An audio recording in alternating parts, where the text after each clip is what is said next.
Uy, tol! Ba't napupunta ka dito sa bahay ko? Boring sa bahay. Boring yan ako eh. Ganun ba? Oo, walang magawa doon. Ikaw ba? May ginagawa ka? Wala nga din, arte. Saka ano tawag dito? Parang may pinapanood ko sa Toktik. Alam mo ba yung Toktik? Oo, alam ko yun. Alam ko yun. Pinapanood. Parang nagiging business-minded ako. Anong business na iniisip mo? Meron kasi ako nakikita sa bahay, nagtatayo ng parang kainan, yung iba. Basta yung lahat ng pwedeng i-business. Ayun. Tapos, ano tawag dito? May bala ako. Anong balak ako? May isa akong nakita today. Actually, gustong-gusto ko din, di ba? Alam mo naman ako, di ba? Hilig kong maglaro, hilig kong mag-create ng mga video. Oo, ganun, di ba? Tayo.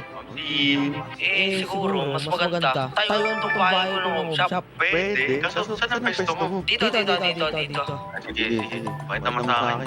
Siguro dito ay lalagay yung home shop. Kaso, ang problema natin garay ko kasi ito eh. Pero, gagawa naman siguro ng paraan. Siguro yung sasakyan ko muna, sa kabilang muna. Dito.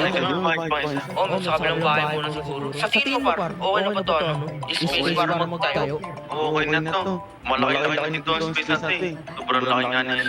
Ay, teka lang. Kumain ka na ba? Di ba nga, gutom na ako. Ay, wait lang. Teka. Order tayo dito sa Grab.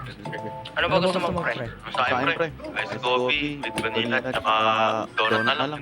Sige. Gano'n na lang din siguro sa akin. Sakto, umaga pa eh. Ito na pala yung Grab natin. Good morning, sir. Magandang umaga po. Bali magkano po lahat? 350 pesos, sir. Sige. Ito yung bayad. Online payment na lang siguro. Sige po. Ito po yung pizza nyo. Ano pizza? Hindi pizza yung order namin. Mali. Donut ang order namin, sir. Tsaka kape. Ay, wait lang po. Papaano din dito po sa bag. Sige. Nagulat ako dun. Naglabas bigla ng pizza. Laki ng pizza eh. Sir. Sige.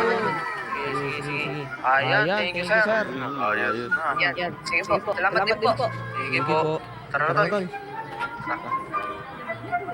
Dahil com shop nga yung ipapatayo, pre. Di ba wala ka nang ginagawa ngayong araw? Wala talaga. Boring talaga ako sa phone. Ganito, samahan mo akong bumili. Gusto ko. Bibili tayo ng computer ngayon, di ba? Ang pera dyan, boys. Ano kasi, parang investment sa akin.